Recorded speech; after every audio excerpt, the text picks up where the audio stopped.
गुरुजी को चरण स्पर्श करते हुए संगत को मेरा प्रणाम। जैसा कि गुरुजी से मेरा संपर्क तो 1988 में हुआ। उस समय मैं जालंधर में आईजीबीएसएफ पंजाब फ्रंटियर तैनात था। तो तैनाती के कुछ दिनों बाद ही एक ब्रिगेडियर साहब का एक दिन फ़ोन आया कि एक गुरुजी हमारे यहाँ आते हैं और आप लोग भी आइए।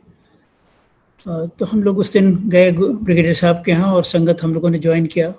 उस दिन पहली बार गुरुजी से मुलाकात हुई। गुरुजी ने मुझसे मिलने के बाद कहा कि तुम हमारे यहाँ आया करो। मॉडल टाउन में वो रहते थे जालंधर में, और मॉडल टाउन में फिर हम लोग गए और वहाँ समय समय पे हम लोग जब भी समय मिलता था अपने काम से तब वहाँ जाते थे और गुरुजी के पास बैठते थे। उन दिनों अभी गुरुजी के शुरू के दिन थे। अभी उनकी फॉलोइंग धीरे धीरे बढ़ रही थी। पंजाब में तो हो गई थी पर पंजाब के बाहर धीरे धीरे बढ़ रही थी। और मॉडल टाउन में उनके घर में मुश्किल से जब भी हम लोग जाते थे तो कोई संगत का समय नहीं था। जब भी आप चले गए तो 20-25 आदमी रहते थे, वहीं पे हम लोग संगत करते थे, लंगर करते थे और उसके बाद चले आते थे। इसी तरह फिर गुरुजी से संपर्क बना रहा और जालंधर में स्टे के दौरान गुरुजी हमारे घर भी कई बार आए और घर आते थे तो बड़े इनफॉर्मल तरीके से आते थे। अपना बुशर्ट पैंट पहन के आ जाते थे और हमारे यहाँ बैठते थे और आंटी को पहले से बता देते थे कि खाना क्या बनाना है। वो मेनू अपना बता देते थे, उसी के मुताबिक सावित्री जो है वो अपना खाना बनाती थी और गुरुजी बस हम तीनों रहते थे। गुरुजी आराम से खाना खाते थे, चले जाते थे। पीयूष की जो मेरा छोटा बेटा है उसकी शादी मैंने जालंधर से ही की थी, तो उसमें जो रिसेप्शन हुआ था उसमें भी गुरुजी आए थे। रिसेप्शन में भी आए थे और उन्होंने दुल्हा दुल्हन को आशीर्वाद दिया था। इस तरह से गुरुजी से हम लोगों का जुड़ाव धीरे धीरे बढ़ता गया। और जालंधर में कुछ ये बताना चाहूँगा कि जालंधर की पोस्टिंग मेरी बहुत मतलब मेरे जीवन के टफेस्ट असाइनमेंट था शायद वो। 1987 to 91 में वहाँ जालंधर में था और इस अवधि में मतलब उस समय टेररिज्म अपनी चरम सीमा पे था। Terrorism was at its peak in Punjab those days. So I mean I was also under constant threat whenever I was on tour. तो मुझे याद है एक ऐसी घटना हुई, एक दो घटनाएं का ही बस जिक्र करना चाहूँगा। ऐसी घटनाएं तो बहुत सारी हुई। एक बार मैं बॉर्डर पे इंस्पेक्शन के लिए गया हुआ था, तो बटालियन हेडक्वार्टर्स में ठहरा था, फिर वहाँ से सीमावर्ती चौकियों का निरीक्षण करने चला गया। एक जगह थी 30 जयमल सिंह, उसको लोग शॉर्ट में टीजे सिंह कहते थे। टीजे सिंह की चौकी का मुआयना करने गया और फिर मुआयना करके मैं लौट रहा था। तो चौकी तक पहुँचने के लिए एक बॉर्डर पे एक व्यवस्था होती है, शायद आप लोग ज़्यादातर लोग शायद नहीं जानते होंगे। डीसीबी यानी डिच कम बंद होता है। एक बांध होता है और उसके आगे एक डिच होती है, एक तरह का एंटी टैंक डिफेंस है। तो उसके आगे एकदम हमें जाना था और चौकी का हमने निरीक्षण किया। कई चौकियों, 2-3 चौकियों का निरीक्षण करते हुए जब मैं लौट रहा था उस समय तक काफ़ी शाम हो गई थी और मुझको जाते हुए आतंकवादियों ने देख लिया था कि आईजी साहब इधर गए हुए हैं। और डिच के बगल में जो बंद था, बंद पे उन्होंने फटाफट आए, करीब 4 आदमी आए। उन्होंने जल्दी से वहाँ गड्ढा बनाया, अपनी एलएमजी माउंट की और ये उन्होंने प्लान बनाया कि लौटने का रास्ता मात्र यही है, आईजी इसी रास्ते से लौटेंगे तो इनको एम्बुश किया जाएगा। शाम को मैं जब लौट रहा था तो लौटते समय कमांडेंट, हम लोग जीप में बैठे थे, कमांडेंट गाड़ी चला रहे थे और मैं उनके बगल में बैठा था। तो जब हम लोग चलाते चलाते कमांडेंट के एकदम से ध्यान में आया, उन्होंने कहा कि सर एक शॉर्टकट है, अभी रास्ता खुला नहीं है, थोड़ा सा ख़राब है, आप कहिए तो उधर से चलें। मैंने एकदम कहा भाई तुम्हारे ऊपर है, जिधर से चाहे ले चलो, बटालियन हेडक्वार्टर जाना है। तो रास्ता बदल दिया उन्होंने और रास्ता वो अभी रेगुलर रास्ते को छोड़ के एक कच्चे रास्ते से जो थोड़ा ख़राब था पर छोटा रास्ता था उसको उन्होंने ले लिया। नतीजा ये हुआ कि जो टेररिस्ट एम्बुश लगाए बैठे थे वो खिसिया गए कि आईजी इधर आने वाले थे और इधर से आए नहीं, पर उन्हें कुछ तो करना ही था। शाम का जो बीएसएफ पेट्रोल उधर से जा रहा था, एक 4 आदमियों का पेट्रोल जा रहा था, तो उसको उन्होंने फिर देखा कि आईजी नहीं मिले तो इसी बीएसएफ के पेट्रोल को ही लिया और उन पर गोली चलाई, उसमें 2 जवान मारे गए थे। फिर दूसरे दिन सवेरे मैं जब निरीक्षण करने गया तो मैंने ये देखा कि इसी रास्ते तो मुझे लौटना था, फिर हमारे इंटेलिजेंस डिपार्टमेंट ने बताया कि सर ये एम्बुश तो असल में आपके लिए लगा था, पर आप नहीं मिले तो उन्होंने बीएसएफ के जवानों को फिर 2 को मार गिराया। तो ये जो मतलब लास्ट मिनट मेरे जो प्रोग्राम में परिवर्तन हुआ और कमांडेंट के दिमाग में ये बात आई, मैं समझता हूँ ये गुरुजी का ही कुछ संकेत रहा होगा कि भाई इधर से मत ले जाओ प्रकाश को, वरना उसको खतरा हो सकता है। तो गुरुजी का जब आपके ऊपर हाथ आ जाता है, वरद हस्त होता है, तो फिर वो किस तरह से और कब आपको कैसे बचाते रहें इसका कोई ठिकाना नहीं। इसी तरह जब पंजाब में तो मेरी पोस्टिंग 4 साल तक मैं वहाँ रहा, तो 4 साल में एक समय ऐसा भी आया कि जब मुझे पंजाब पुलिस की एक इंटेलिजेंस रिपोर्ट आई कि साहब आपके दोनों बेटों को खतरा है और दोनों बेटों को या तो मार दिया जाएगा या तो उनको किडनैप कर लेंगे। मैं बड़ा चिंतित हुआ कि भाई हमारे ऊपर तो, हम तो अपने ऊपर सब खतरा ले रहे हैं, अभी हमारे बेटों पे आ गए। तो खैर मेरा बड़ा बेटा उस समय पुलिस नौकरी में आ चुका था और धौलपुर में तैनात था एज एसपी। तो मैंने उसको कहा भाई बेटे देखो ऐसा है, तुम तो एसपी हो और तुम अपनी सुरक्षा का इंतजाम जरा सुदृढ़ कर लो ताकि कोई बात होने ना पाए। और छोटा बेटा पीयूष जो था वो बेंगलोर में था एक प्राइवेट कंपनी में। फिर मैंने वहाँ के कमिश्नर ऑफ पुलिस को चिट्ठी लिखा कि ऐसी ऐसी बात है, ज़रा उसकी सुरक्षा का ध्यान रखिएगा। तो कोई ऐसी घटना तो नहीं हुई, पर एक बार कुछ सरदार जरूर कुछ सस्पिशियस सर्कमस्टेंसेस में पीयूष के घर के सामने देखे गए थे और जब तक कंट्रोल रूम की गाड़ी आती तब तक वो भाग लिए थे। खैर ईश्वर की कृपा से कहिए, गुरुजी की दया रही, दोनों बेटों को भी कुछ नहीं हुआ और मेरा 4 साल का टेन्योर वहाँ एक सुरक्षित निकल गया। जबकि मुझको मेरे साथ कई कई कई जैसे वारदातें हुई, मैं सबका उल्लेख नहीं कर रहा हूँ, पर सब में कहीं ना कहीं गुरुजी का संरक्षण था, उनका आशीर्वाद था, मैं बराबर बचता गया। पंजाब से पोस्टिंग के बाद फिर मैं वहाँ से असम चला गया था और असम से फिर यूपी आ गया था। तो इस दौरान जब मैं असम में रहा और यूपी में रहा, कुल मिला के करीब 2 साल का ये पीरियड था। उस समय तो गुरुजी से ज़्यादा संपर्क नहीं हो पाया क्योंकि मैं दिल्ली से दूर था और पंजाब से भी दूर था। बाद में जब मैं डायरेक्टर जनरल बीएसएफ होके दिल्ली आया तो गुरुजी उन दिनों संगत दिल्ली में अंपायर स्टेट में करते थे। गुरुजी ने अंपायर स्टेट में कोई बीएसएफ का अधिकारी गया तो उससे कहा कि देखो प्रकाश को खबर करना कि मैं यहीं पे हूँ आजकल। उनकी खबर हुई, फिर मैं उनके पास गया और उसके बाद रिटायरमेंट तो मेरा जल्दी हो गया था क्योंकि उन दिनों 58 साल में ही रिटायर होते थे। रिटायरमेंट के बाद फिर मैं बराबर एक तो जीवन की दिनचर्या बन गई थी कि रोज़ मतलब हफ्ते में 2 बार तो गुरुजी के यहाँ जाना ही है और अगर 2 बार से ज़्यादा बुलावें तो 2 बार से 3 बार भी जाना है। उन दिनों अंपायर स्टेट में ज़्यादा जगह होती नहीं थी, करीब मैक्सिमम 150-200 लोगों की जगह होती थी। तो गुरुजी ने बहुत लोगों का दिन बांध दिया था कि तुम सोमवार को आओगे तो मंगल को आओगे। हमारे लिए कोई बंधन नहीं था, किसी कभी भी 2 दिन आ सकते हैं और 2 दिन के अलावा भी कभी कभी कह देते थे कल फिर आ जाना। तो हम लोग जाते थे, बड़े शौक से जाते थे। बीच में कभी कभी हमें याद है जब हमारे ग्रैंडसन्स जो अमेरिका में रहते हैं जब हिंदुस्तान आते थे तो वो भी हम लोग के साथ जाते थे। अब बड़ी ख़ास बात यह है कि संगत में जाने में हम लोग तो खैर मतलब जिस दिन गुरु जी के यहाँ जाना रहता था सवेरे से ही घर में एक एक्साइटमेंट रहता था कि आज गुरु जी के यहाँ जाना है, बड़ा अच्छा प्रोग्राम होगा, बहुत लोगों से मुलाकात होगी, गुरु जी की संगत सुनेंगे वगैरह वगैरह। तो जो आश्चर्य की बात जो मैं आप लोगों से शेयर करना चाहता हूँ कि मेरे पोते उस समय कोई 8 साल के 6 साल के रहे होंगे, पर वो बच्चे भी बड़े एक्साइटेड रहते थे कि गुरु जी के यहाँ जाना है, गुरु जी के यहाँ जाना है और वहाँ जाके बड़े खुश रहते थे। मैं बार बार सोचता था कि ये बच्चे अमेरिका में पल रहे हैं, ये तो वीडियो गेम्स और क्या क्या सब देखने के आती है, यहाँ सत्संग में इनका मन कैसे लगता है और कैसे ये आने के लिए इतने उत्साहित रहते हैं। मुझे बड़ा ताज्जुब होता था, पर ये फैक्ट है कि बच्चे बड़े उत्साहित रहते थे। और वहाँ पे जब प्रसाद बढ़ता था चाय के रूप में तो प्रसाद ये बांटते थे, फिर चाय उठाते थे, उसमें कभी कभी अजीब अजीब घटनाएं हो जाती थी। बच्चे थे, ज़्यादा इनको समझ में आता नहीं था। किसी ने अपने चाय के प्याला बगल में रख दिया कि बाकी बाद में चुस्की लेंगे, तो वो उठा लेते थे। तो कहते भाई रुक जाओ, अभी जरा पूरा प्रसाद ग्रहण करने दो। तो बड़े कहने का मतलब है कि बच्चे बड़े एक्साइटेड रहते थे, बड़े इंटरेस्ट से जाते थे। उन दिनों अंपायर स्टेट में जो संगत होती थी मतलब थोड़े ही लोग होते थे, पर एक तरह का फैमिली एटमॉस्फेयर था, सब लोग एक दूसरे को जानते थे, एक दूसरे से जुड़ गए थे, एक परिवार सा बन गया था।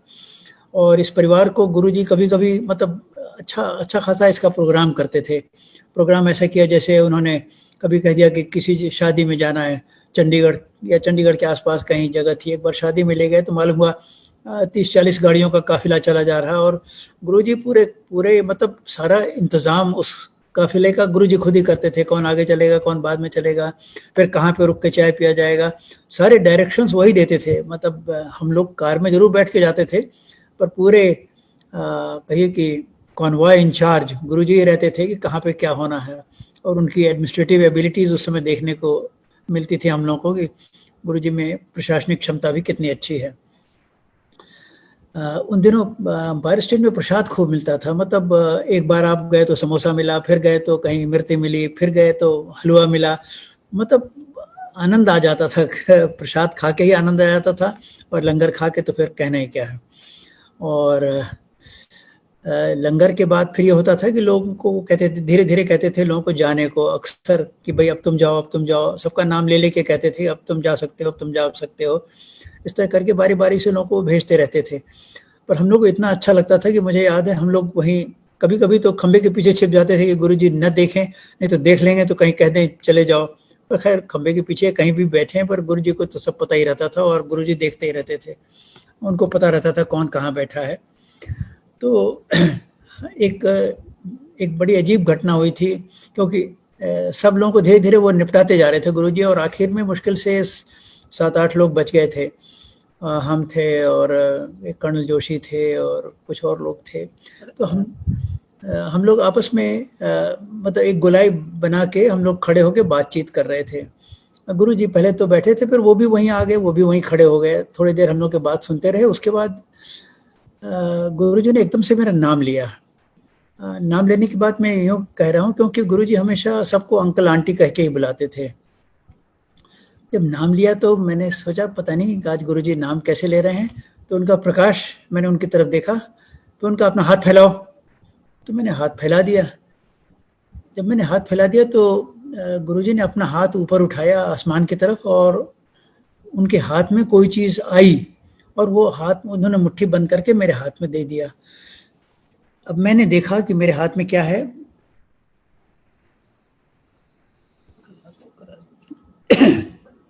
तो मेरे हाथ में एक बड़ा सा लड्डू था, बड़ा सा लड्डू था, बड़ा ओवर साइज लड्डू था जो आमतौर पे हम लोग खाते हैं उसका कम से कम 2.5 गुना बड़ा था। और वो लड्डू उन्होंने मेरे हाथ में पकड़ा दिया। लड्डू मैंने हाथ में ले लिया तो लड्डू में बड़ी फ्रेगरेंस थी, बड़ी महक थी, सुगंध कहिए उसको।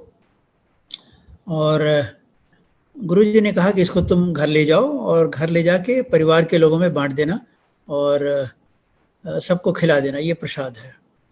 तो मैंने उसको बड़े संभाल के रख लिया और बहुत बड़ा था इसलिए मैंने साफ रुमाल थी मेरे पास उसमें मैंने बांध दिया और घर जाने लगा। तो फिर मतलब पंकज मेरा बेटा उन दिनों वहीं हुडको पैलेस में रहता था, उसको मैंने फ़ोन कर दिया कि भाई तुम सड़क पे आ जाना क्योंकि रात को देर हो गई है, अब मैं घर में नहीं आ पाऊंगा, तुम प्रसाद दे लेना। तो उसको मैंने प्रसाद दिया। फिर घर चले गए हम, घर में हमारे बड़े भाई और भाभी थे, उन लोगों को भी मैंने प्रसाद दिया।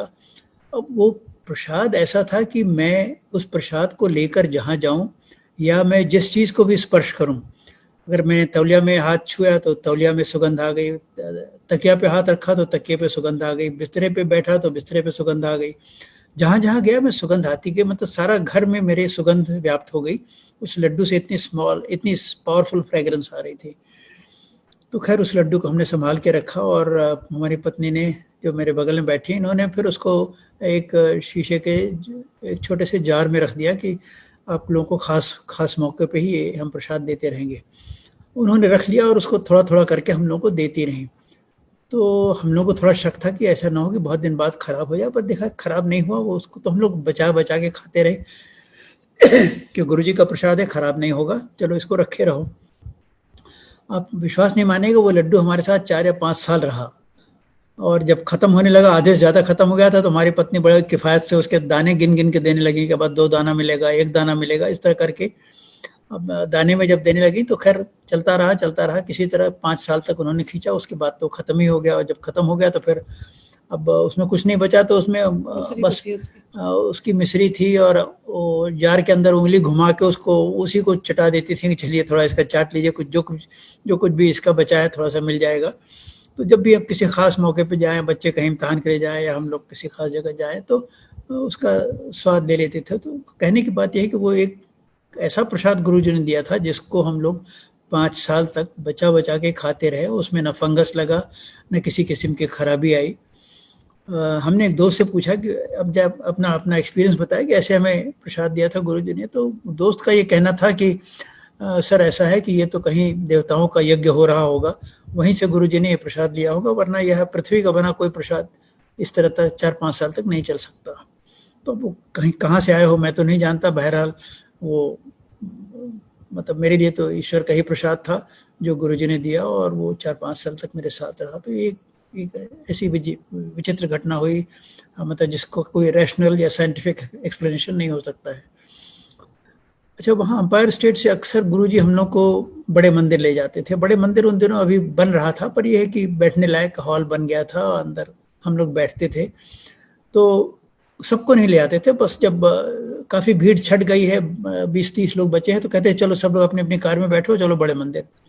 अब गुरुजी का कहना है तो ठीक है, हम लोग सब लोग, अब रात को मालूम हुआ 11 बजे हम लोग बड़े मंदिर जा रहे हैं। वहाँ पहुँचे तो थोड़ी देर तो कुछ होता रहा, बात तो हुई। उसके बाद गुरुजी कहते हैं लंगर लगाओ। अब हम लोग बड़े चक्कर में पड़ते थे कि अभी तो लंगर अंपायर स्टेट में खा लिया है और अब लंगर फिर यहाँ बड़े मंदिर में भी खाएंगे। तो धीरे से गुरुजी से कहते थे गुरुजी लंगर तो खा चुके हैं। कहने नहीं, फिर से खाओ, फिर से खाओ। गुरुजी का आदेश था तो फिर से खाते थे। अब फिर से खाते थे। अब गुरुजी का चूंकि प्रसाद था, इसलिए वो दोबारा खाने से भी, लंगर खाने से वो हजम हो जाता था, और कभी ये नहीं लगा कि नहीं पेट भारी हो गया या अपच हो गया कैसे वगैरह वगैरह, ऐसा कुछ नहीं लगा, बड़े आराम से। और फिर वहाँ से 12-1 बजे तक छूटते थे, तो पर कभी ये नहीं लगा था कि देर हो गई। मतलब इतना आनंद आता था कि चलो कोई, मतलब वो अगर 2 भी बज जाए, 3 भी बज जाए, तो कोई ये नहीं लगता था कि घर जाने की जल्दी है। गुरुजी का कुछ ऐसा मैग्नेटिज्म था, कुछ इतना गुरुत्वाकर्षण था, मतलब उससे एकदम, मतलब हम लोग लगते थे कि यहाँ जितना अधिक समय बीत जाए उतना ही अच्छा है। इस तरह करके अंपायर स्टेट के दिन हम लोग के बीतते रहे। फिर धीरे धीरे बड़ा मंदिर बन गया। तो बड़ा मंदिर तो खैर बाद में बना, गुरुजी के जाने के बाद, गुरुजी के जाते जाते बन गया था, हाँ बन गया था। और फिर बाद में हम लोग बड़े मंदिर में जाने लगे। बड़े मंदिर में फिर धीरे धीरे संगत बढ़ती गई, और बड़े मंदिर का बहुत, अब गुरुजी को तो निर्वाण प्राप्त किए हुए करीब 9-10 साल हो रहे हैं। 2007 में निर्वाण हो गया था उनका। तो खास बात यह है कि बड़े मंदिर में जब गुरुजी के जीवन काल में जब तक वो थे, तब तक तो भीड़, मतलब अंपायर स्टेट में तो मैं कहूँगा एवरेज भीड़ 150-200 की रहती थी, और बड़े मंदिर में थोड़ा ज़्यादा होने लगी, 300-400-500 हज़ार तक होने लगी। अब उसके बाद जब गुरुजी के निर्वाण होने के बाद, निर्वाण प्राप्त होने के बाद मैं देख रहा हूँ भीड़ बढ़ती जा रही है। और अब तो मुझे लगता है कि शिवरात्रि के दिन गुरुजी का जब जन्मदिन होता है तो वो भीड़ मैं समझता हूँ कितनी 20,000 30,000 पहुँच जाती है, कितनी पहुँच जाती है कोई उसकी गिनती करना बड़ा मुश्किल है। क्योंकि जब भी मैं जाता हूँ तो मंदिर के आउटर गेट से के सड़क के दोनों तरफ लाइन लगी है, और करीब 1 किलोमीटर पहले से गाड़ियों की पार्किंग शुरू हो जाती है। और कितनी गाड़ियां कहाँ कहाँ अंदर कंपाउंड में जगह ले लेके सब कंपाउंड में गाड़ियां पड़ी रहती, कितने हज़ार गाड़ियां रहती हैं और कितने हज़ार लोग होते हैं, उसकी गिनती करना मुश्किल है। पर मतलब 30-40 हज़ार तक आदमी पहुंच जाते हैं, इतने ज़्यादा लोग आते हैं कि मतलब भीड़ को संभालना एक बहुत बड़ी समस्या हो जाती है। और फिर अंदर पहुंच के दर्शन करने में अलग एक दिक्कत होती है। खैर मैं तो जैसे तैसे पहुंच जाता हूं, क्योंकि लोग मुझे जानते हैं इसलिए ले जाते हैं, पर आम आदमी को काफ़ी दिक्कत होती है। पर मैं देखता हूं लोगों को इतनी आस्था रहती है गुरु जी के प्रति, इतनी भक्ति है और इतना विश्वास है कि गुरु, मतलब सब कुछ दिक्कत सहते हुए भी मैं समझता हूँ लोगों को कम से कम 3 घंटे लगते होंगे मंदिर में घुसने में, वहाँ पहुँचने के बाद भी, पर वो उतनी दिक्कत करके भी पहुँच जाते हैं और फिर दर्शन करके और लोग जाते हैं। तो ये गुरुजी की ये महिमा भी नहीं समझ में आई। हालांकि गुरुजी कहते थे, कुछ लोगों से कहते थे, मुझसे तो नहीं, पर दूसरे लोग बताते हैं, कहते थे कि जब मैं चला जाऊंगा तो देखना इतनी भीड़ होगी कि तुम लोग संभाल नहीं पाओगे। वही स्थिति है, अब इतनी ज़्यादा भीड़ बड़ी मंदिर में हो रही है। और अब अंतर्राष्ट्रीय स्तर पे जगह जगह, मतलब मैं सुनता हूँ कहीं सिएटल में, कहीं सिंगापुर में, जगह जगह लंदन में जगह जगह संगत होने लगी है, जो पहले जिसका पहले हम लोग जिक्र नहीं सुनते थे। तो इस तरह से गुरु जी की कृपा, देखिए कृपा के लिए कुछ बातें ज़रूरी हैं। गुरु जी की कृपा, अगर आप चाहते हैं गुरु जी की कृपा हो, जैसे गुरु जी हम लोग संगत के लिए जाते थे तो गुरुजी हमेशा कहते थे कि देखिए, मन में कोई संशय लेके मेरे पास मत आओ, संशय लेके, दुविधा लेके मत आओ, रिजर्वेशंस लेके मत आओ, इफ्स एंड बट्स, वो कहते थे इफ्स एंड बट्स लेकर मत आओ। और कहते हैं जैसे तुम चप्पल बाहर उतार के आते हो, उसी तरह से अपने जो संदेह है वो भी बाहर उतार के आया करो। कहने का मतलब है कि गुरुजी के पास जब आप जा रहे हैं तो गुरुजी पे पूरा विश्वास रखिए, विश्वास के साथ जाइए, समर्पण की भावना से जाइए। समर्पण से मेरा मतलब सरेंडर की भावना से, कि that you surrender yourself unto him and you have complete faith in him. तो विश्वास के साथ जाइए, श्रद्धा के साथ जाइए, समर्पण की भावना से जाइए, तब तो उसका लाभ होता है। कुछ लोग ऐसे भी हैं जिनको शुरू में श्रद्धा नहीं थी, पर जाते जाते फिर ऐसा अनुभव ऐसे अनुभव होने लगे कि उनको भी श्रद्धा हो गई। पर वो कहते हैं श्रद्धा मतलब इफ्स एंड बट्स लेके मत आओ। और जो प्रसाद के रूप में जो चाय मिलती थी, वो कहते थे ये चाय नहीं, इसको प्रसाद के रूप में ग्रहण करो। और प्रसाद के रूप में ही, मैंने तो हमेशा प्रसाद के रूप में ही ग्रहण किया, और सब लोग इसी तरह से ग्रहण करते थे। पर कुछ लोग ऐसे सिरफिरे होते हैं, वो कहते हैं मैं चाय नहीं पीता। अब जैसे एक बार वहाँ बड़े बड़े लोग आते थे, अटल बिहारी वाजपेयी को मैंने देखा गुरुजी के यहाँ, विश्वनाथ प्रताप सिंह को देखा। तो विश्वनाथ प्रताप सिंह जब आए तो उनको चाय जब प्रसाद के रूप में दी गई तो उन्होंने पिया ही नहीं। लोगों ने कहा भाई ये चाय नहीं है, ये प्रसाद है, ग्रहण कर लीजिए। पर वो जरा जिद्दी आदमी थे, थोड़ा खपती आदमी थे। उन्होंने कहा नहीं, हम तो चाय नहीं पीते, और नहीं पिया। खैर, अब नहीं पिया तो नहीं पिया, उनको उसका लाभ नहीं मिलना था, उनका आशीर्वाद नहीं मिलना था। पर ये है, हम लोग चाय को प्रसाद के रूप में ग्रहण करते थे। और मैं तो हमेशा प्रसाद, जब उसको चाय को ग्रहण करता था तो अपने मन ही मन बोलता था कि गुरुजी आपका प्रसाद ग्रहण कर रहे हैं, इससे मेरा मन, मेरा हृदय, मेरा मस्तिष्क सब शुद्ध करिए, और मेरे शरीर में जो विकार हो उसको निकाल दीजिएगा। ये मन ही मन बोलते हुए मैं तो हमेशा मैंने चाय ग्रहण किया। और उनका प्रसाद में, मतलब चाय के, अगर केवल चाय सोचिए तो चाय, उनके प्रसाद में जो स्वाद होता था वो बाहर किसी की चाय में मैंने आज तक नहीं देखा। और उनका प्रसाद ग्रहण करने के बाद कई बार ये इच्छा होती थी कि दोबारा भी मिल जाए तो और अच्छा है। पर यह प्रसाद दोबारा तो नहीं मांगा जाता है, पर कभी कभी इत्तेफाक की बात होती है, संयोग से अगर जो भी व्यक्ति या आदमी या औरत जो भी सर्व कर रहा है, अगर वो आपके सामने आ गया आप और उसने चाय बढ़ाई आपको, तो बड़े खुशी से ले लेते हैं कि शायद मेरे मन में इच्छा हो रही थी दोबारा पीने की, तो गुरुजी ने दोबारा भेज दिया। तो दोबारा भी चाय पी के, हालांकि मैं चाय बहुत कम पीता हूँ, पर उनके दो बार पीने में बड़ा आनंद आता था। और प्रसाद भी, और जो लंगर भी जो मिलता था उसमें भी एक ऐसा स्वाद होता था जो बहुत ही मतलब रुचिकर होता था, अच्छा लगता था। It was very satisfying. तो इस तरह से हम लोग का दिन बीतते गए। गुरुजी का आशीर्वाद हम लोग के साथ, हम लोग के साथ तो शुरू हुआ। उसके बाद धीरे धीरे मेरे परिवार में जो लोग भी कोई आते थे, जो भी कोई हमारे घर आता था, अगर कभी कोई समस्या लेके आता था और उस समस्या का मेरे पास कोई समाधान नहीं होता था, तो मैं उससे कहता था देखो भाई, ये मैं तो नहीं जानता इसमें क्या होना चाहिए। ऐसा है, मैं गुरुजी मेरे हैं जिनके पास हर समस्या का समाधान है, तुम चलो उनके पास, और अगर गुरुजी की कृपा हुई तो तुम्हारा भी प्रॉब्लम सॉल्व हो जाएगा। तो अशोक या एमपी सिंह, जैसे आप लोग उनको एमपी सिंह के नाम से जानते हैं, मैं तो घर के नाम अशोक से बुलाता हूँ।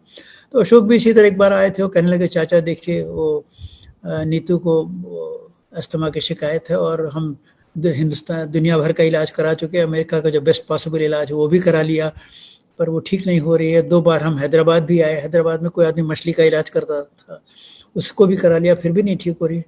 मैंने कहा देखो अशोक, डॉक्टर वगैरह के पास जब तुम इतना इलाज करा चुके हो तो डॉक्टर के पास जाने की सलाह तो मैं नहीं दूंगा, पर एक गुरुजी हैं उनके यहाँ मैं जाता हूँ, अगर तुम कहो तो तुमको भी ले चलने वहाँ पे, शायद गुरुजी की कृपा हो जाए तो बिटिया तुम्हारी ठीक हो जाएगी। तो अशोक उस समय तक गुरुजी को जानते थे, अब वो मरता क्या न करता, वो तो हर तरफ से हार चुके थे। उनका ठीक है चाचा चलते हैं। फिर गुरुजी के यहाँ गए। अशोक की भी पवित्र आत्मा थी, गुरुजी ने पहचान लिया और उनको भी आशीर्वाद दिया। और फिर उन्होंने बेटी के इलाज के लिए जो तरीका बताया वो शायद अशोक कई बार बता चुके होंगे, इसलिए उसको मैं नहीं दोहरा रहा हूँ। तो बहरहाल कहने का मतलब यह है कि उनकी बेटी जो थी वो ठीक हो गई, और उसके बाद से गुरुजी से अशोक भी जुड़ गए। फिर अशोक के साथ सिंगापुर में कई और एक एम्बेसडर साहब थे, प्रेम सिंह, वो जुड़ गए। हमारे परिवार में कई लोग हम हमारा देखा देखी फिर और लोग भी जुड़ते चले गए। एक बार हम लोगों ने हिसाब लगाया कि हमारे परिवार में कितने लोग, तो करीब 44-45 लोग हम लोगों ने गिना कि ये सब लोग गुरु जी के भक्त हो चुके हैं। और आज भी संगत मेरे ख्याल में ज़्यादा नहीं तो 8-10 लोग तो सुन ही रहे होंगे हमारे परिवार के ही, बाकी लोग तो खैर और जो जिनको निमंत्रण दिया गया है वो लोग सुन ही रहे होंगे। इस तरह से जीवन चलता गया और मतलब गुरु जी की दया अनेकों रूप से हम सब लोगों के ऊपर रही। और जब भी कोई कष्ट हुआ तो गुरु जी के पास हम लोग जाते थे और कष्ट बताते थे और फिर वो कष्ट का उपाय वो खुद ही ढूंढ लेते थे। छोटी छोटी घटनाएं तो बहुत सारी हुई, मैं कहाँ तक बताऊं, 1-2 घटनाएं बता देता हूँ। एक बार मेरे घुटने में तकलीफ होने लगी, ये कब बात, करीब मैं समझता हूँ 15 साल पहले की होगी। तो डॉक्टर के पास में गया तो ऑर्थोपेडिक ने तो देखा उसके बाद कहा, देखिए सिंह साहब अब आप कमोड पे वेस्टर्न स्टाइल से बैठिएगा, इंडियन स्टाइल से मत बैठिएगा, पलथी मार के ज़मीन पे मत बैठिएगा, आप हमेशा कुर्सी पे बैठिएगा वगैरह वगैरह। उन्होंने हमको बहुत सारे एहतियात बता दिए। अब मुझे बड़ी दुविधा हुई कि भाई ये तो इतने सारे इन्होंने रेस्ट्रिक्शंस लगा दिए हैं और गुरु जी के यहाँ तो हम लोग जाते हैं तो लाइट जला दो, बहुत हल्का लग रहा है, लाइट जला के फिर से देखो, ट्यूबलाइट ही जला दो। तो हम लोग फिर गुरुजी को पास गया, मैं गुरुजी को बताया कि गुरुजी देखिए ऐसी ऐसी बात है और ऑर्थोपेडिक ने कहा है कि आपको ज़मीन पे नहीं बैठना और मैं तो आपके यहाँ हमेशा ज़मीन पर ही बैठता हूँ। तो गुरुजी ने सुन लिया, कहा कुछ नहीं लिए, पर उन्होंने उसका उपाय कर दिया और 15 साल हो गए मैं तो ज़मीन में ही बैठता हूँ संगत में। और ज़मीन पे बैठने में मुझे कोई दिक्कत नहीं होती, आराम से बैठता हूँ, संगत हो या कहीं घर पे बैठना हो कोई दिक्कत नहीं है। घुटने का इलाज गुरुजी ने सुनकर ही कर दिया। इसी तरह मेरी पत्नी को एक बार हुआ कि इनको गॉल ब्लैडर में स्टोन हो गया था। तो कोई इस तरह काम करने के पहले मैंने सोचा कि ऑपरेशन कराना ही पड़ेगा। तो ऑपरेशन कराने के पहले मैंने सोचा डॉक्टर साहब से ऑपरेशन कराने के पहले गुरुजी का आशीर्वाद ले लिया जाए। तो गुरुजी के पास मैं गया, मैंने बताया गुरुजी ऐसी ऐसी बात है, अब हम ठीक है आ जाओ।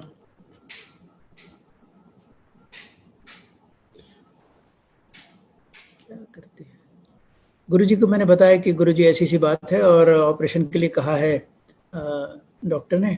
तो मैंने तो केवल सूचना के लिए बताया था, पर गुरुजी ने अपनी तरफ से कह दिया नहीं ऑपरेशन मत कराओ।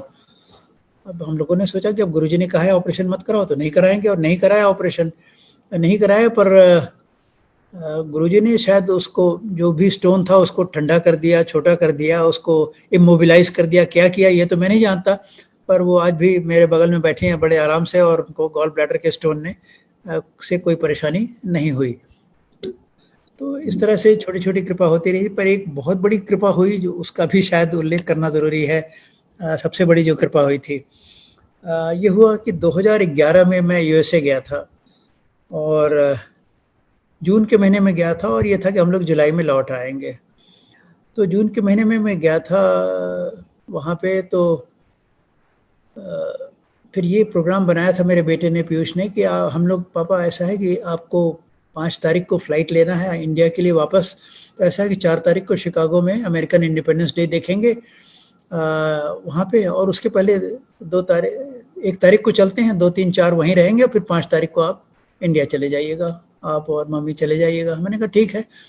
तो हम लोग सिंसिनाटी में थे, सिंसिनाटी से बाय रोड आए, शिकागो आए, शिकागो में एक जगह ठहरे और फिर ये हुआ कि अब यहाँ से हम लोग 5 तारीख को जाना है। पर कुछ ऐसा हुआ कि 1 तारीख को हम लोग आए थे, 2 तारीख को मेरी तबीयत कुछ ख़राब होने, कुछ मतलब मुझे मामूली फीवर वगैरह हुआ, कुछ दवा घर में ही हमारे जो डॉटर इन लॉ थे उन्होंने दवा दिया, दवा हमने खाया, पर तबीयत ठीक नहीं। 3 को कुछ और तबीयत ख़राब हो गई मुझे। मैं बाथरूम गया था तो बाथरूम से लौटने लगा तो मैं लौट नहीं पा रहा था। फिर मेरे पोते मुझको वहाँ से पकड़ के ले आए और उठा के लाए। 4 तारीख को एकदम से तबीयत ज़्यादा ख़राब हो गई मेरी, ज़्यादा ख़राब हो गई और मेरे चेहरे से कुछ ब्लैंक लुक आने लगा और पीयूष मेरा बेटा जो है वो काफ़ी परेशान हो गया। फिर उसने वो मुझे हॉस्पिटल, चश्मा चमक रहा है ना? ठीक है, चमक रहा है भाई, ठीक है। तो वो मुझे हॉस्पिटल ले गया और हॉस्पिटल में एडमिट करा दिया उसने। 4 तारीख को कि पता नहीं पापा क्या तबीयत हो गई, ख़राब हो गई। तबीयत इतनी ख़राब हो गई थी कि मेरी स्पीच जो है वो मैं मतलब साफ बोल नहीं पा रहा था, मेरी आवाज़ लटपटा रही थी और मुझसे अपना नाम भी पूछे तो मैं बड़ी मुश्किल से, बड़ी मेहनत से अपना नाम प्रोनाउंस कर रहा था। मुझे हॉस्पिटल में एडमिट हो गया। अच्छा, हॉस्पिटल में एडमिट हो गया मैं, 4 तारीख को एडमिट हो गया। 4, 5, 6 मैं वहाँ एडमिट रहा। मतलब उस दौरान मेरी तबीयत इतनी ख़राब हो गई थी कि मैं अपनी वाइफ को भी नहीं पहचान पा रहा था, किसी को नहीं, मतलब बल्कि यूँ कहिए कि 4, 5, 6 को मुझे उन 3 दिनों का कोई होश नहीं है कि मेरी क्या हालत थी, मेरे क्या टेस्ट हुए, मैं किससे मिला, मैं खाना खाया नहीं खाया, सोया नहीं सोया, मुझे 4, 5, 6 का कोई भी मेमोरी है ही नहीं।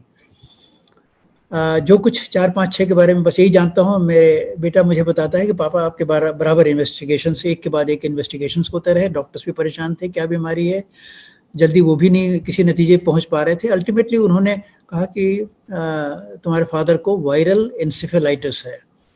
अब कुछ तो डायग्नोसिस उन्हें करनी ही थी, बीमारी तो खैर कुछ और थी, पर खैर उन्होंने डायग्नोसिस ये किया वायरल एन्सेफेलाइटिस। और ये भी बता दिया कि देखो वायरल एन्सेफेलाइटिस में 50% लोग तो बचते नहीं हैं, उन्होंने बताया, और 25% लोग जो क्योर हो जाते हैं वो क्योर तो हो जाते हैं, पर वो कोई ना कोई परमानेंट डिसेबिलिटी लेके निकलते हैं हॉस्पिटल से, और 25% लोग जो भाग्यशाली होते हैं वो अपना ठीक हो जाते हैं। अब आपके पिताजी किस कैटेगरी में आएंगे हम कह नहीं सकते।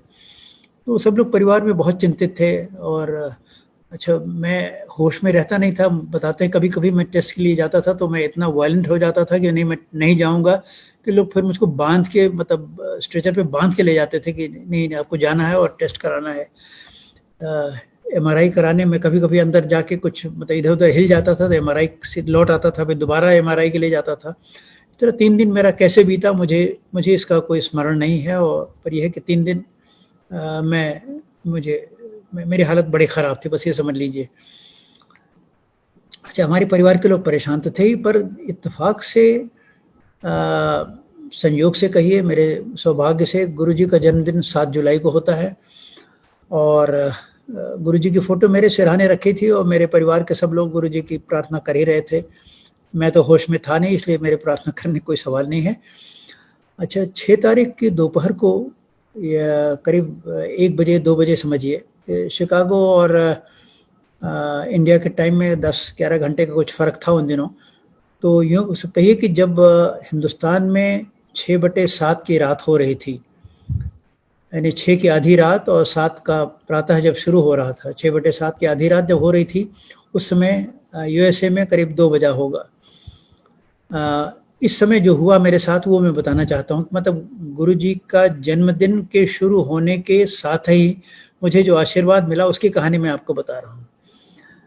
मैं खाना खा के उस समय थोड़ा होश था, खाना खा के मैं सो गया, और सो गया तो मैं एक बड़ी गाढ़ी नींद में सोया, और सोए हुए मैंने एक स्वप्न देखा। वो स्वप्न ऐसा था कि जिसको मैं आज कभी ज़िंदगी भर नहीं भूल पाऊँगा।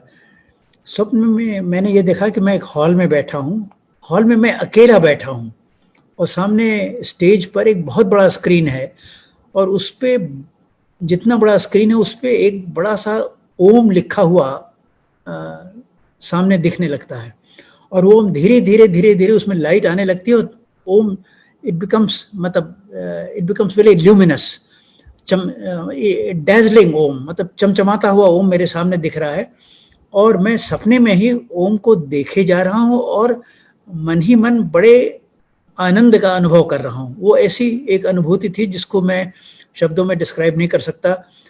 मतलब the nearest I would say it was transcendental happiness, it was divine happiness, it was sublime bliss. That is what I was experiencing at that time. और मैं मन ही बड़ा खुश हो रहा हूँ, बड़ा खुश हो रहा हूँ कि कितना अच्छा ओम दिख रहा है, कितना अच्छा ओम दिख रहा है, और अंदर ही अंदर इतनी आनंद की, मतलब नैसर्गिक आनंद की, ईश्वरीय आनंद की अनुभव हो रहा था जो मैं, मतलब मेरे शब्द नहीं है कि मैं कैसे उसको डिस्क्राइब करूं। और ये करीब, मैं अब सपने में मैं कह नहीं सकता कितनी देर ये सिलसिला चला होगा, पर 10 सेकंड से 30 सेकंड के बीच कुछ ये चला, मैं ठीक से बता नहीं सकता कितने, पर कम से कम 10 सेकंड तक तो ज़रूर ही था। और उसके बाद मेरी नींद खुल जाती है। अब जब मेरी नींद खुल जाती है तो I am absolutely back to normal. अच्छा, मेरे बेटे को क्या पता, मेरी पत्नी को क्या पता कि मैं अभी तक तो मतलब अनाप शनाप बोलता था और अब एकदम होश में आ गया हूँ। तो मैंने अपने उठते होश में आते ही बेटे से कहा, पीयूष मुझे इंडिया जाना था 5 तारीख को। उनका, पापा 5 तारीख तो बीत गई, आज तो 6 तारीख है। मैंने कहा 6 तारीख है तो हम फ्लाइट पे क्यों नहीं गए? तो पापा आपकी तबीयत बहुत ख़राब थी, आपको हॉस्पिटल में एडमिट कराना पड़ा। फिर मैंने दाहिने बाएं देखा, होश में आ ही गया था, तो मुझे लगा कि हाँ कुछ तो गड़बड़ है। मैं हॉस्पिटल में एक कमरे में चारपाई पे लेटा हूँ। तो मेरे समझ में थोड़ी देर में मेरे बातें समझ में आने लगी कि हाँ मेरी तबीयत ज़रूर कुछ ख़राब हो गई थी, और धीरे धीरे याद आने लगा कि हाँ कुछ तबीयत ख़राब थी। फिर शायद हॉस्पिटल आया था, बाद में क्या हुआ था वो तो मुझे याद नहीं, पर यह है कि अब तबीयत मेमोरी मेरी लौट आई है। मुझे लगा कि हाँ, तो फिर मैंने पूछा मुझे क्या होगा, तो खैर उसने बताया होता। फिर मेरे बेटे को भी शक हो कि पापा आज कुछ ठीक से बात कर रहे हैं, मतलब और रोज की तरह नहीं, कुछ बात कोहेरेंटली बात कर रहे हैं, रैशनली बात कर रहे हैं। तो उसने मुझे टेस्ट करने के लिए, क्योंकि मैं अमेरिका में मैंने बहुत सारे लेक्चर्स टेररिज्म पे दिए थे, तो ऐसे मुझे टेस्ट करने के लिए मुझसे कुछ एलिमेंट्री सवाल पूछने लगा कि पापा दुनिया का सबसे बड़ा टेररिस्ट कौन था? तो मुझे हंसी आई कि मुझसे क्या पूछ रहा है ये लड़का। मैंने कहा of course Osama bin Laden. उन दिनों वो जिंदा था, तो नहीं जिंदा नहीं था, मार दिया गया था। तो फिर उसने अगला सवाल पूछा कि अच्छा पापा उसको मारा किसने था? मैंने कहा नेवी सील्स ने मारा था। भाई सब पूछते हो, तुम पूछ क्यों रहे हो? नहीं नहीं ऐसे ही पूछ रहे हैं पापा, उसने हंसते हुए कहा। फिर उसने बगल में मेरी पत्नी सावित्री खड़ी थी, तो कहा ये कौन है? तो मैंने हंस के कुछ कह दिया उससे कि दुलार से ये कौन है, अब वो आप लोगों के सामने क्या कहें। तो तब मेरा बेटा पीयूष समझ गया कि पापा अब ठीक ठीक से बोल रहे हैं, ठीक से सबको समझ रहे हैं, और उनकी याददाश्त लौट आई है उसको। अच्छा, थोड़ी देर बाद मैंने कहा भाई अब ये यहाँ तुम हॉस्पिटल में कब तक रखोगे मुझे मुझे जल्दी छुड़वाओ। तो पापा अब ये तो आफ्टरनून का टाइम है, अब तो डॉक्टर तो कल सवेरे आएंगे, वही छोड़ने के लिए बताएंगे। फिर खैर हमने कहा चलो कोई बात नहीं, सवेरे तक इंतजार कर लेते हैं। तो फिर दूसरे दिन सवेरे डॉक्टर आए, डॉक्टर से मैंने बात की, और तो डॉक्टर भी बड़े परेशान कि ये तो बड़े उस तरह बात कर रहे हैं। अच्छा, उनको बता दिया गया था कि हिंदुस्तान में बहुत बड़े अफसर थे, फलाना फलाना, तो वो भी जरा बड़े इज्जत से मुझे ट्रीट करते थे। मैंने बात जब किया हुआ तो उनको लग गया कि नहीं, कि mister Singh is back to his normal state of health. तो डॉक्टर के मुंह से एक शब्द निकला जो मुझे अभी तक याद है कि mister Singh your disease was a mystery and the manner you have recovered is a miracle. तो अब मैं उनसे क्या कहूँ कि गुरु जी की फोटो बगल में थी, उनसे कहा, पर खैर उनको ये क्या समझ में आया कि ये क्या है। वो तो साइंस से सब लोग रिलेट करते हैं, उन्हें गुरु वगैरह से क्या मतलब। बताया गया कि ये गुरु जी की कृपा है, पर उनको शायद वो बात समझ में आई है, नहीं आई हो, मैं नहीं कह सकता। बट बहरहाल they said it was a miracle and your illness was a mystery and your recovery is a miracle. तो ये कह के वो चले गए। उन्होंने फिर कह दिया, देखा कि जब सबको पैरामीटर्स ठीक, उनके असिस्टेंट्स थे, उन लोगों ने सब देखा, सारे पैरामीटर्स ठीक हैं, कोई भी कुछ भी गड़बड़ नहीं है। तो उनका ठीक है, आप इनको डिस्चार्ज कर दो। और नेक्स्ट उसके बाद हम लोग डिस्चार्ज हो गए, और हम कार से बैठ के हम लोग सिंसिनाटी चले गए। तो ये मैं मतलब मेरे साथ जो बीमारी हुई और मेरी जो रिकवरी हुई, ऐसे बीमारी क्यों हुई उसका वो एक अलग किस्सा है, मैं उसके बारे में नहीं जाऊंगा, वरना आप लोग जरा उलझ जाएंगे। वो बीमारी भी कुछ विशेष कारण से हुई थी, और जिस कारण से हुई थी उसके पीछे मैं गुरुजी के आशीर्वाद लेके मैं कुछ कर रहा था, उसी के बाद ही मैं बीमार पड़ गया। तो गुरुजी को पता चल ही गया था कि बेटा प्रकाश, अंकल कहते थे, बेटा तो नहीं कहते थे, प्रकाश अंकल मुसीबत में पड़ गए हैं, कुछ वो कर रहे थे जो उनसे नहीं हुआ, और ये इस मुसीबत में पड़ गए हैं। तो गुरुजी को भी लगा कि नहीं, अंकल को ठीक करना ज़रूरी है। और तो अपने जन्मदिन के दिन गुरुजी ने आशीर्वाद दिया, और उससे मैं यूँ कहिए कि यमराज के दरवाजे तो पहुंच गया था, पर वहाँ से वापस भेज दिया गया, अंदर दाखिला नहीं हुआ था अभी, वहाँ से वापस लौट आया। तो ये भी एक कहानी थी। और सिंसिनाटी आके उसका एक पोस्ट स्क्रिप्ट भी बता दें, इस कहानी का एक पोस्ट स्क्रिप्ट भी है, क्योंकि डॉक्टर ने कहा था ठीक है सिंह साहब आप घर जाइए, पर ये 15 दिन तक ये इंजेक्शन लेते रहिए, उसके बाद जाइएगा। मैंने कहा ठीक है 15 दिन और रुक जाएंगे, जब इतने दिन रुके हैं तो जब प्रोग्राम बिगड़ ही गया है तो ठीक है। फिर दोबारा बुक कराया गया, तो 15 दिन बाद की फ़्लाइट का लिया गया। तो जब मैं घर पहुंचा सिंसिनाटी 2 दिन बाद, मैंने कहा भाई बहुत दिन से मैंने अपना ईमेल नहीं चेक किया, जरा ईमेल चेक कर लें। तो खैर देख लीजिए ईमेल, मैं तो ईमेल रोज सुबह शाम चेक करने का आदी था, बहुत दिन से नहीं चेक किया था। तो ईमेल में मुझे दो संदेश ऐसे मिले जो न उसके पहले कभी ऐसे संदेश मिले हैं, न उसके बाद कभी संदेश मिले हैं। ऐसे मेरे लेख देखिए नेशनल न्यूज़पेपर्स में, जर्नल्स में, मैगजीन्स में छपते रहते हैं। पर यह है कि महीने में 2 लेख लिख दिया, कभी 3 लेख लिख दिया, कभी एक ही लेख लिखा। उस दिन मैंने जब ईमेल खोला तो मैंने देखा एक टाइम्स ऑफ इंडिया से और एक इंडिया टुडे से, दोनों की तरफ से एक रिक्वेस्ट आई थी कि हमारे लिए एक लेख लिख दीजिए, और उन्होंने विषय भी लिख दिया था। ऐसा मैंने कहा ना, ऐसा पहले कभी नहीं हुआ था और न उसके बाद हुआ है, क्योंकि ये लोगों के तो बड़े नखड़े होते हैं और इनको तो आप लेख लिख के पूछिए कि आपको इस विषय पे लेख चाहिए, तब वो लेख लेते हैं। तो मैंने कहा पीयूष देखो, ये तो इन्होंने लेख मांगा है, अब तो लेख तो लिखना ही पड़ेगा।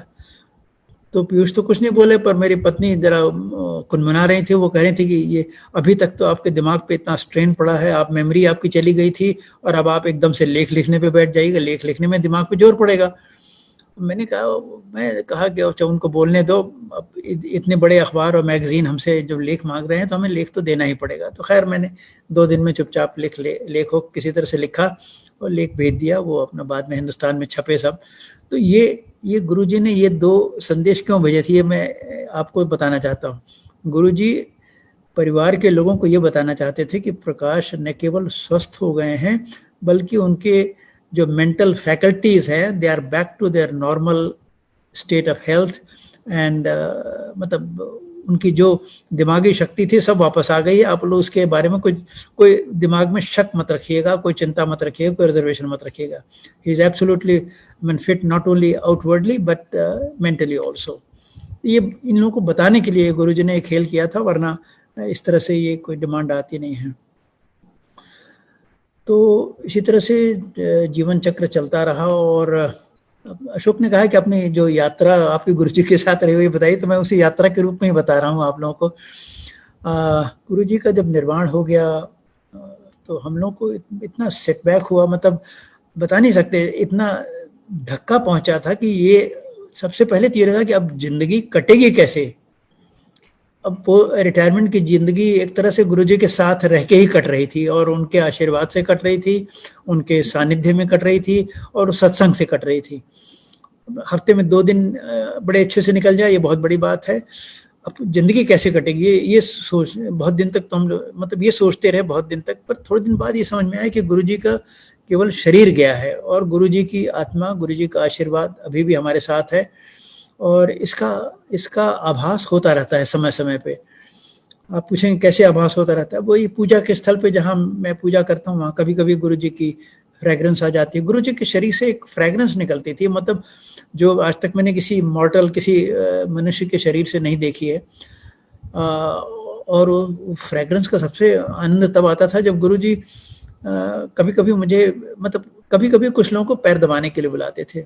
और ये पैर दबाने की बात पे ये स्पष्ट कर दूं, गुरुजी को ऐसा नहीं कि गुरुजी का पैर दुखता था या पैर दुख के उनको पैर दबाने से उन्हें आराम मिलता था इसलिए बुलाते थे।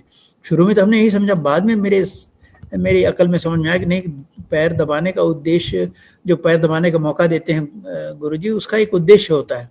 उद्देश्य यह है कि जब आप उनके पैर का स्पर्श करते हैं, उनके शरीर का स्पर्श करते हैं, उस दौरान वह अपने आप से एनर्जी आपको ट्रांसमिट करते हैं। आप में एनर्जी ट्रांसमिट होती रहती है और आप उस एनर्जी को लेते रहते हैं। वो उनका एक आशीर्वाद देने का, आपको एनर्जी देने का एक तरीका है, इसलिए आपको पैर दबाने का मौका देते हैं। ये मेरे बाद में समझ में आया। पर उस पैर दबाने के बाद हमेशा हाथ में सुगंध आ जाती थी, और मैं बच्चों को, अपनी पत्नी को, या कोई और चाहे तो उसको भी हाथ सुंघाता था कि देखो सूंघो सूंघो कितनी अच्छी सुगंध आ रही है। उनके शरीर से एक सुगंध आती थी, और उस सुगंध के हम लोग आदी हो गए थे। वो सुगंध कहीं भी हो, हाँ, उसका आभास मिलता है तो मुझे ये लगता है हाँ गुरुजी का है यहाँ पे, उनका आशीर्वाद हमारे पास है, हमारे साथ है। तो गुरुजी की सुगंध कभी कभी आती है, और कभी अगर जब किस्मत अच्छी होती है 2-3 महीने में एक बार, 4 महीने में एक बार, कभी कभी गुरुजी के दर्शन भी हो जाते हैं सपने में। तो लगता है कि हाँ गुरुजी अभी हमको भूले नहीं है, हम उनको भूलें और नहीं भूलेंगे, ना वो भूलेंगे ना मैं भूलूंगा। गुरुजी बल्कि ये भी कहते थे कि जब तुम हमारे शरण आ गए हो तो किसी दूसरे गुरु के पास मत जाना। तो तब से मैं ज़रा अवॉइड करता हूँ। एक बार मैं कहीं चला गया था तो लौट के उन्होंने थोड़ा-सा मुझे स्नब किया था, डाँटा था। अच्छा तुम वहाँ गए थे? उन्हें तो सब पता चल जाता है। तो ऐसे जाने को मैं चला गया था, पर ये नहीं कि उनको मैंने गुरु मान लिया था, मैंने बता दिया, मैंने भी सच बता दिया। तो उनका नहीं अब कहीं किसी और के शरण में जाने की ज़रूरत नहीं है। तो खैर मेरे भी समझ में आ गया। तो इस तरह से जीवन चक्र चलता रहा और गुरुजी का आशीर्वाद हम लोग के साथ है, और हमारी पत्नी के साथ, हमारी बहू के साथ, हमारे बेटे के साथ, हम सब लोग उनसे जुड़े हैं। और ये है कि गुरुजी का गुरु की महिमा ऐसे भी हिंदू धर्म में बहुत गाई गई है, और गुरु के द्वारा ही ईश्वर, एक तरह से गुरु is the bridge between you and the divine and the Lord.